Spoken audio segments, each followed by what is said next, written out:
నమస్కారం గురుజీ. నా పేరు నేహ. మీరు ఇంతకుముందు చెప్పినట్టు గాయత్రి మంత్రం ద్వారా మేము ఏకాగ్రతను ఎలా పెంచుకోగలం? అది ఏమైనా సైంటిఫిక్గా ప్రూవ్ అయిందా? సో ఇది చాలా మంచి ప్రశ్న. విద్యార్థులకు చాలా తెలియాలి, యువకులకు తెలియాలి. ఇక్కడ మాత్రమే కాదు, హోల్ ప్రపంచంలోనూ దీని గురించి సంశోధన జరుగుతుంది, పరిశోధన జరుగుతుంది, చర్చలు జరుగుతున్నాయి. ఈ ముఖ్యంగా మనం అంతా డార్క్నెస్లో ఉన్నాం. డార్క్నెస్ అంటే ఇక్కడ తమో గుణం, లేజినెస్. ఏమి చేయలేము, ఎందుకు చేయాలి, రేపు చేసుకోవచ్చు కదా, ఈ అలసత్వం, బద్ధకం, ఇది నార్మల్ హ్యూమన్ మైండ్. ఎందుకు లేవాలి మార్నింగు, ఎందుకు యోగాసనాలు చేయాలి, ఈ విధంగా చేస్తూ చేస్తూ మన డెవలప్మెంట్ అనేది ముందుకు వెళ్ళటం లేదు. We are not progressing in every field. కేవలం డబ్బు కోసం, దీనికోసం మనస్సు ఉపయోగించుకొని టైర్డ్ అయిపోతాం. ఇప్పుడు విద్యార్థులే ఉన్నారు, మీరందరూ ఉన్నారు. సాయంత్రం అయ్యేటప్పటికి ఎందుకు టైర్డ్ అయిపోతున్నారు? బికాజ్ మెంటల్ స్ట్రెంగ్త్ తక్కువైపోయింది. వీళ్ళు ఆక్సిజన్ సప్లై బ్రెయిన్కి లేదు. ఎక్సైజ్ ఆడుతుంటారు, పాడుతుంటారు, ఫెసిలిటీస్ ఉన్నాయి, అన్నీ ఉన్నాయి. బట్ ఎందుకు ఒక విధమైన ఎగ్జాషన్ వచ్చేస్తుంది పిల్లల్లో? ఇంకా ఎక్కువ పని ఎందుకు చేయడానికి సాధ్యం కావట్లేదు? ఒక సైనికుడికి లేక ఎంత స్ట్రెంగ్త్ ఉంటుంది? యోగ బలం వల్ల. ఈ యోగ బలం వివేకానందకు మెయిన్ కావాల్సింది ఏమిటి? 2 kinds of పర్సనాలిటీస్. బాయ్స్ అయినా సరే, గర్ల్స్ అయినా సరే. ఆయనకి కావాల్సింది మహామంత్రం యూజ్ చేస్తారు. క్షాత్రవీర్యం బ్రహ్మ తేజస్సు. బ్రహ్మ తేజస్సు అంటే బ్రిలియన్స్ ఆఫ్ ఎ సన్. సూర్యుడి కిరణాల్లాగా మీ పర్సనాలిటీ తేజోమయంగా ఉండాలి. బట్ ఎప్పుడైతే మీ ఇంటర్నల్ మైండ్ ఆ స్ట్రెంగ్త్ డెవలప్ అయిందో అప్పుడు ఆటోమేటికలీ మీరు ఎక్కడున్నా బ్రహ్మ తేజస్సు. You are a sun to the people. ఈ గాయత్రి మంత్రం ద్వారా ఆ ఒక బ్రిలియన్స్ వస్తుంది, మనలోకి ఫ్రెష్నెస్ వస్తుంది, గాంభీర్యం వస్తుంది. మానసిక విషసర్పాలు అన్నీ డిలీట్ అయిపోతాయి. It's like A software, antivirus software for your brain. యువకులకి ఆ ఒక సాఫ్ట్వేర్ మీకు కావాలి. అందుకే ఓం భూర్భువ స్వహ తత్ సవితుర్వరేణ్యం. ఆ సూర్యభగవానుడి కిరణాల మీద నేను మెడిటేట్ చేస్తున్నాను. అంటే సూర్యుడు ఒక ఇదేమిటి మనకి? It is a symbol of light, అంతే కదా. సూర్యుడు 5 o'clock, 5:10 ఉదయిస్తున్నాడు, వెంటనే చీకటి వెళ్ళిపోయింది కదా, వితిన్ సెకండ్స్. టైం పడుతుందా? హోల్ నైట్ చీకటి ఉంది.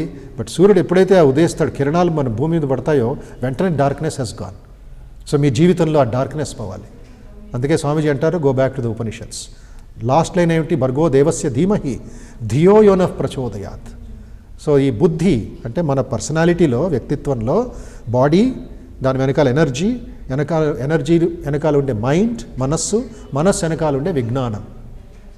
స్కూల్ కాలేజీకి వెళతాం చిన్నప్పుడు, ఏమిటది? అజ్ఞానంతో వెళతాం. ఏమైనా తెలుసా అక్కడ ఏమి నేర్పిస్తున్నారో? తెలియదు. ఫస్ట్ స్టాండర్డ్ వరకు బోరింగ్గా ఉంటుంది, ఇసుగ్గా ఉంటుంది. ఏమిటి ఇవన్నీ నేర్చుకోవాలి? వేడుపే. బికాజ్ అమ్మతో ఉండి మనకు అలవాటు అయిపోయింది. తర్వాత ఫ్రెండ్స్, టీచర్సు, తర్వాత నాటకాలు, పాటలు నేర్పిస్తారు. తర్వాత కొంచెం నాలెడ్జ్ వస్తుంది, జ్ఞానం వస్తుంది. అజ్ఞానం నుండి జ్ఞానం 10th standard. తర్వాత విజ్ఞాని అవుతావు. మీరందరూ ఇంజనీరింగ్ స్టూడెంట్స్ అన్నారు, ఫార్మసీ స్టూడెంట్స్ అన్నారు, ఇంకెవరో మెడిసిన్ స్టూడెంట్స్. వాళ్ళకి మెడిసిన్ గురించి ముందు నుంచి తెలుసా? ఇప్పుడు కొంచెం తెలిసి ముందుకు వెళ్తారు.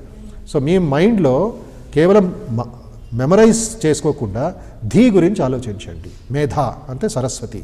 అందుకే బాగా 108 సార్లు ఎప్పుడైతే మీరు గాయత్రి మంత్రాన్ని జపిస్తారో ప్రతిరోజు, 54 సార్లు మార్నింగు, ఉదయం, 54 సార్లు సాయంత్రం, అప్పుడు మనస్సులో ఆటోమేటికలీ స్పార్క్స్ వస్తాయి, ఆ బ్రైట్నెస్ వస్తుంది.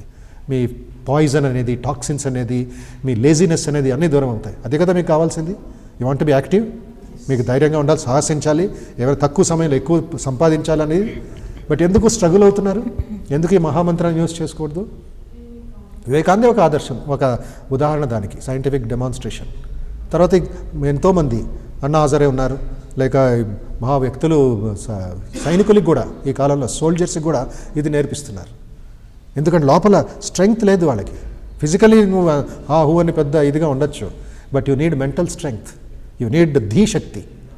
సో లోపల నుంచి జ్యోతి రావాలి. అది గాయత్రి మంత్రం ఒక వాల్యూ సిస్టమ్.